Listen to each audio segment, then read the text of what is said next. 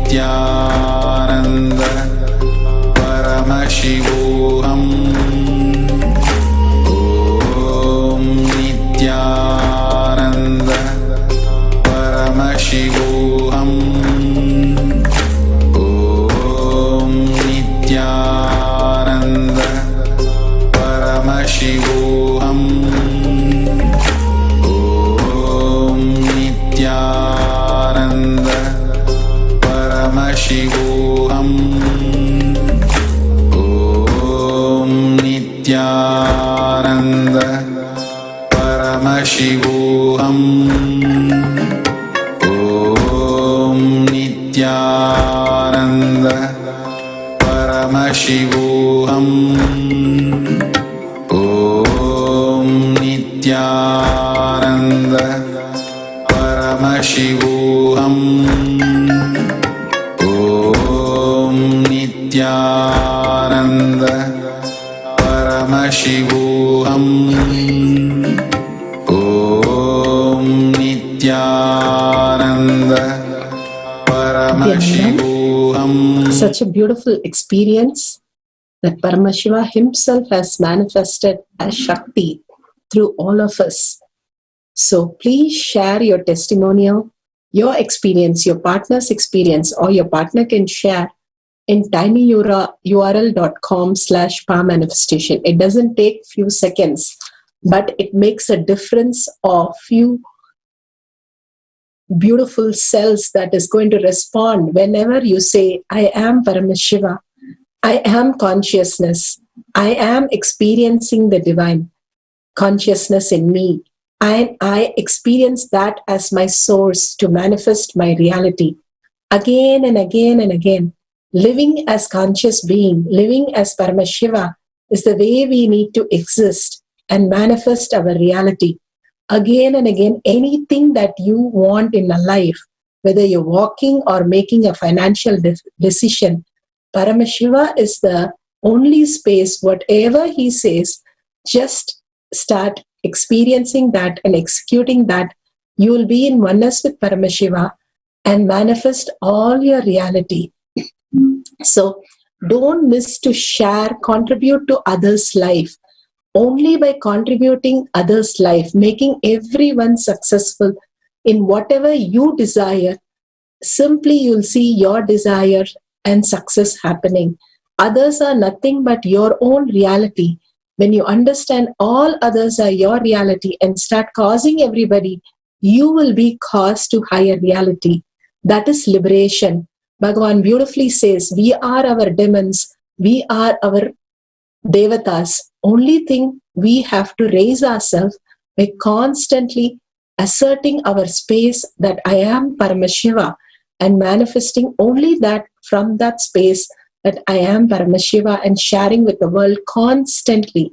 So with that, let's surrender to Bhagavan all the powerful cognition and power manifestation to Bhagavan's lotus feet. Again and again, when we surrender to Bhagavan's lotus feet, we raise in the frequency with a deep seeking and gratitude. Ask Bhagavan to make the Paramashiva space in you as reality.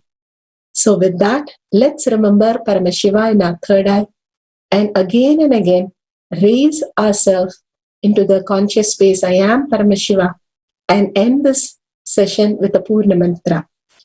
Om Purnamada Purnamidam Purna Purnamudashyate Purnasya Purnamataya Purnameva Vashishyate.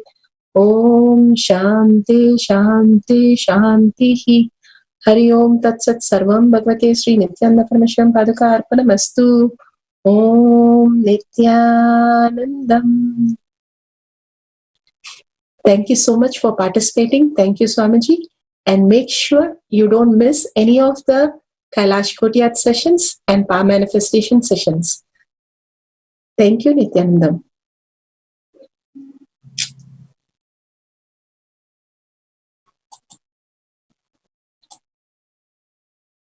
The recording has started. Om Nithyananda Paramashivoham. Om Nithyananda